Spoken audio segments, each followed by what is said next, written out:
usually male. Gender male. Sexy man in underwear. A man comes to my mind. A strong guy, a young guy. Never seen a female firefighter before. I've never thought of the idea of a woman being a firefighter, being a woman myself. The public is very shocked every time they see me. You get like double takes. Yeah. I mean, I walked into women's bathrooms and I was constantly being told when I was in dress uniform that I was in the wrong bathroom. I often get in my neighborhood, is that the girl? Are you a girl? I said, no, I'm a man with tits.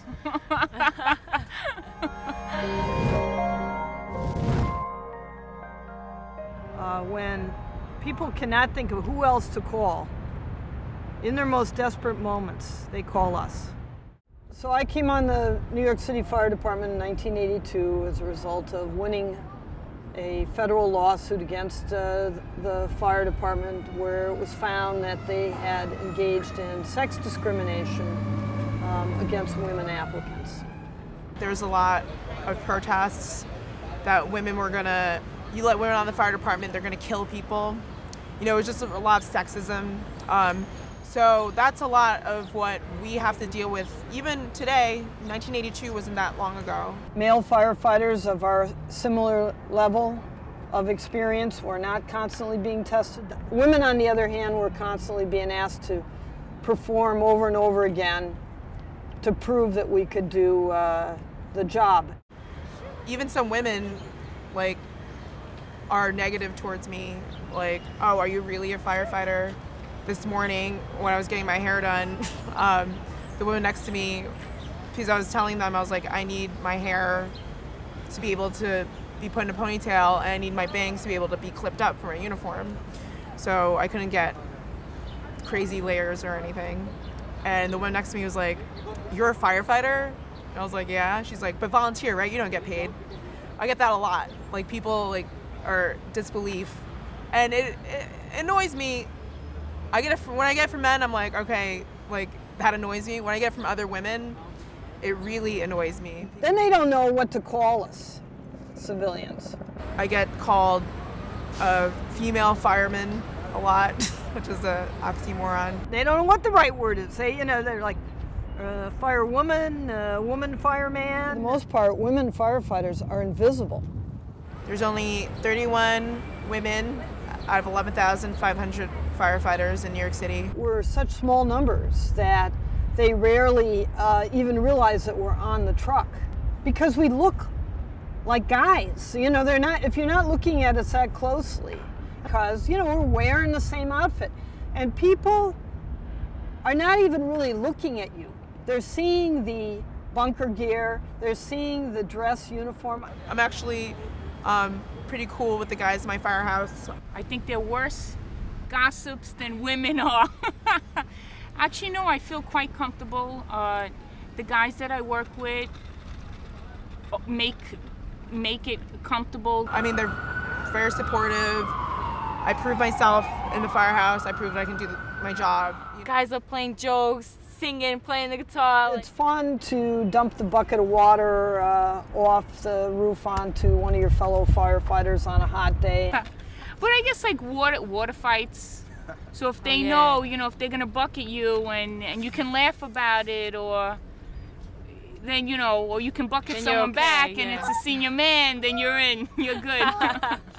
That the men are fine. They can, you know, just grit their teeth and get through all these things.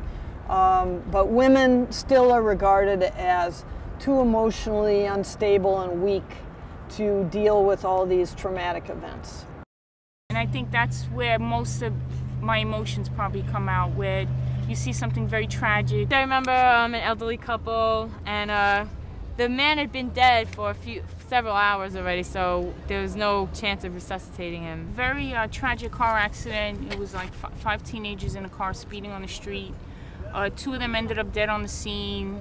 One of them, we originally thought it was 4 people, until you start pulling the car apart, you find another person in there. She's like, he just wanted to take a nap, so I left him alone, and she was like, just her screaming and like saying, you know, you gotta do something, you gotta bring him back. After being exposed to all these dead bodies and this scene, I get the house watch by myself, and I'm in there by myself, and I'm thinking, great, I have the rest of the night to sit here by myself. Everybody left me. I'm like, oh, I'm gonna be surrounded by ghosts or something. My primary motivation was I really wanted to help people. And I thought there's no better way to do this than being a firefighter. You know, you're putting your life on the line to help people, and that's what I wanted to do. Scheduling is one of the best parts of being a firefighter, where you try to do 24-hour shifts so that you have several days off, and that works really well for me in childcare, as well as a lot of men on the job. We joke and say that it's daddy daycare. That's a benefit that a lot more women should realize and take advantage of. Work overnights, so sleep deprived a lot. So I wish that more women would realize the benefits of this job. I say the same reasons why guys love this job, I can't see why women don't. It's the same reasons why I do. I mean, besides the fact of having a great, you know, pension, health care, job stability, keeping physical, it is very rewarding.